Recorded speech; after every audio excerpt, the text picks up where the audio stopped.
من یتق اللہ یجعل لہ مخرج ویرزقہ من حیث لا یحتسب، جو تقوی اختیار کرتا ہے اللہ تعالیٰ اس کو وہاں سے رزق دیتا ہے، اس کو ہر تنگی سے راستہ دیتا ہے، اور وہاں سے رزق دیتا ہے جہاں سے اس کو وہم و گمان بھی نہیں ہوتا۔ حضرت مقداد رضی اللہ تعالی عنہ پیشاب کرنے گئے تو سامنے ایک سوراخ تھا، جہاں وہ بیٹھے پیشاب کر رہے تھے سوراخ تھا، تو ایک چوہا اندر سے نکلا اور 1 دینار آپ کے سامنے پھینک کے اندر چلا گیا، پھر گیا، پھر ایک دوسرا دینار لے کے آیا، پھر 3، پھر 4، پھر 5، پھر 6، پھر 7، پھر 8، 19 دینار اس نے اپنے سوراخ سے نکال کے حضرت مقداد کے سامنے پھینک کے اندر چلا گیا۔ وہ بڑے بھی حیران پریشان، انہوں نے وہ اٹھائے، فارغ ہو کر آ کر اللہ کے نبی کو پیش کیے کہ یا رسول اللہ میرے ساتھ تو یہ قصہ ہوا ہے، آج چوہے نے مجھے مالدار بنا دیا۔ تو آپ نے فرمایا یہ رزق ہے جو اللہ نے تجھے عطا کیا ہے۔ پھر یہ آیت پڑھی من یتق اللہ یجعل لہ مخرج ویرزقہ من حیث لا یحتسب۔ اب یہ راستہ صرف مسلمان کے پاس ہے کہ اگر وہ تقوی اختیار کرتا ہے تو اسے اللہ وہاں سے دے گا جس کا اس کو وہم و گمان بھی نہیں ہوگا۔ من یتق اللہ یجعل لہ من امرہ یسرا، جو تقوی اختیار کرے گا اللہ اس کے لیے آسانیاں پیدا کر دے گا۔ من یتق اللہ یکفر عنہ سیئاتہ ویعظم لہ اجرا، جو تقوی اختیار کرے گا اللہ اس کے گناہوں کو معاف کر دے گا، صاف کر دے گا۔ یکفر کا مطلب ہوتا ہے نشان مٹا دینا،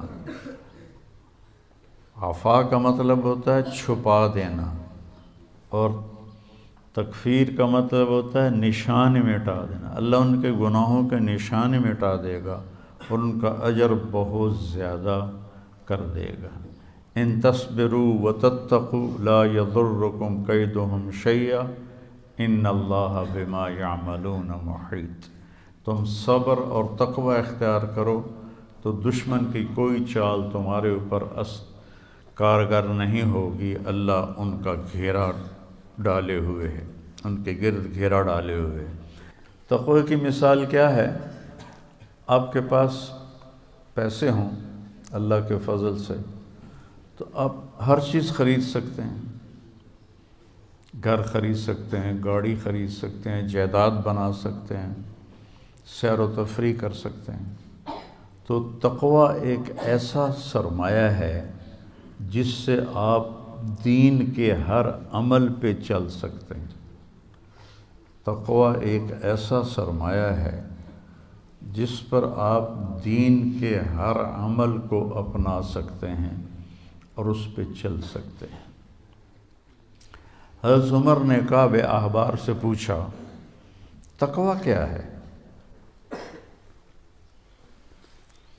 چونکہ قرآن میں مختلف تعبیرات ہیں تقوی کی، تو حضرت عمر نے پوچھا، کعب احبار یہودی عالم تھے، ایمان لائے تھے، تابعی ہیں، مت تقوی۔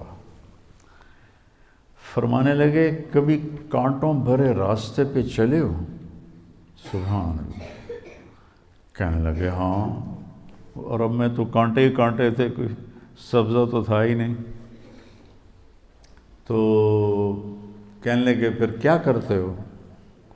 کہا میں اپنا کرتا سمیٹ لیتا ہوں، دامن سمیٹ لیتا ہوں، اور کانٹوں سے بچا کے میں آگے نکل جاتا ہوں۔ کہ بس یہ تقوی ہے کہ چاروں طرف گناہوں کے خاردار کانٹے ہیں، اس سے اپنے دامن کو بچا کر پار نکل جاؤ۔ اور دوسرا کہ لوگوں کے سخت رویے ہیں، کانٹوں کی طرح چبھتے ہیں، تو روزے کا صلہ بتایا گیا ہے تقوی، کہ اس سے انسان کو تقوی حاصل ہوتا ہے، اللہ کی خشیت، اللہ سے حیا کو تقوی کہتے ہیں۔ ایک گناہ نہ کرنا کہ دوزخ میں جاؤں گا، یہ بھی ایمان کا حصہ ہے۔ ایک گناہ نہ کرنا کہ مجھے اللہ سے شرم آتی ہے، مجھے اللہ سے حیا آتی ہے، یہ حیا کا جو درجہ ہے یہ خوف کے درجے سے بڑا ہے۔ یا ایھا الذین آمنوا، یہ عزت صرف اس امت کو ملی ہے اور کسی امت کو یہ اعزاز نہیں ملا۔ کتب علیکم الصیام، تم پہ روزے ہم نے فرض کیے ہیں،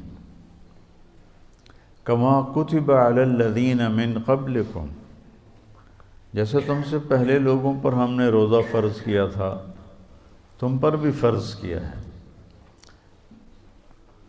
کیا ملے گا؟ لعلکم تتقون، تمہیں تقوی ملے گا۔